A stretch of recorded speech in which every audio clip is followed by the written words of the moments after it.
Assalamualaikum warahmatullahi wabarakatuh. Perkenalkan, nama saya Anugrah Fariski, nomor reservasi 5. Dan saya Raditya Ijen Anugrah, absen 20.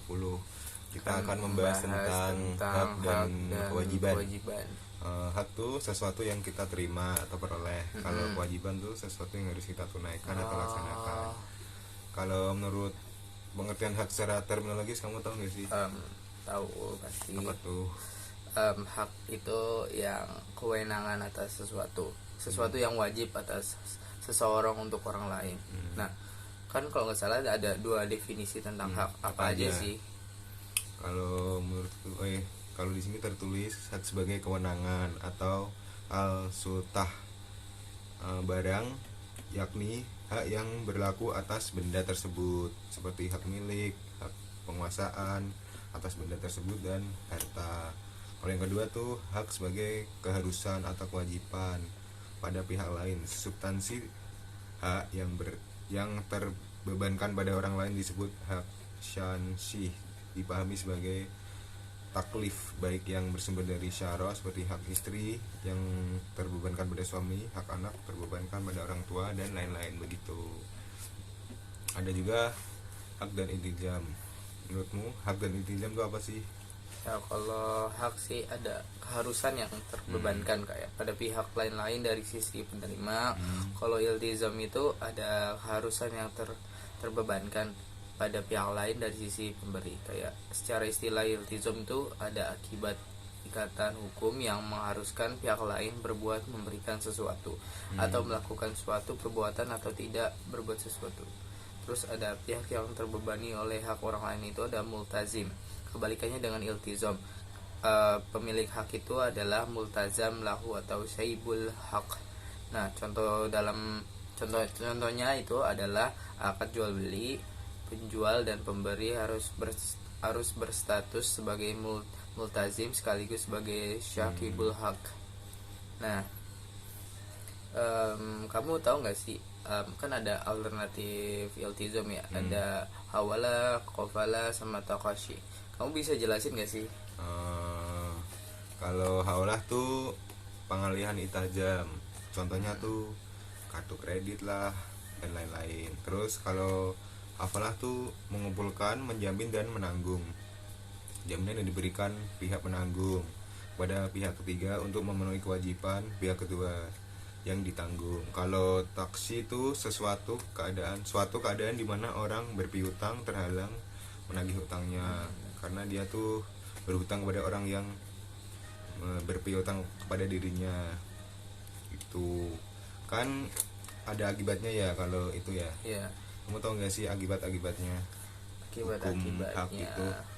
Yang pertama ada pelindungan hak, pengguna hak, kayak tasaful fi istikmalil hak, itu penggunaan hak secara berlebihan yang menimbulkan pelanggaran hak dan kerugian terhadap kepentingan orang lain maupun terhadap hak dan kepentingan masyarakat umum. Nah, kan ada bagian jenis-jenis hak tuh. Kamu bisa jelasin gak sih? Pertama tuh hak Allah, hak yang kemanfaatnya ditujukan untuk melindungi kepentingan umum. Terus hak manusia, hak yang ditujukan untuk melindungi kepentingan manusia secara pribadi sebagai pemilik hak. Terus ada hak berserikat antara hak Allah dan hak manusia. Itu adalah hak yang pada satu sisi ditujukan untuk melindungi kepentingan umum sekaligus kepentingan pribadi. Itu. Terus ada juga pembagian dari hak segi substansi. Kamu bisa jelasin gak sih apa itu? Kalau pembagian dari segi substansi ya, kalau hak syahsi itu hak atas orang. Kalau hak ain itu kewenangan dan keistimewaan yang timbul karena hubungan antara seseorang dengan benda tertentu secara langsung. Contohnya kayak hak milik atau milkiyah, untuk memiliki kewenangan untuk memanfaatkan harta sesuai dengan kehendakannya. Nah, terus tuh ada macam-macam hak ainiyah. Terus yang pertama tuh ada hak al-milkiyah, hak milik, hak al-intifa, hak al-irtifaq. Itu adalah hak memiliki manfaat yang diterapkan untuk suatu kebun atas kebun yang lain. Kebun ya. Terus ada sebab-sebabnya yang menimbulkan hak itu. ada al-syirka amma, yang kedua ada syarat yang disepakati dalam akad muawadah, dan ketiga dan yang terakhir itu kesepakatan antara tetangga terhadap peraturan dan ketertiban. Nah, ada lagi kan jenis-jenis hak irtifak itu sama segi kewenangannya gitu. Kamu bisa jelasin gak sih?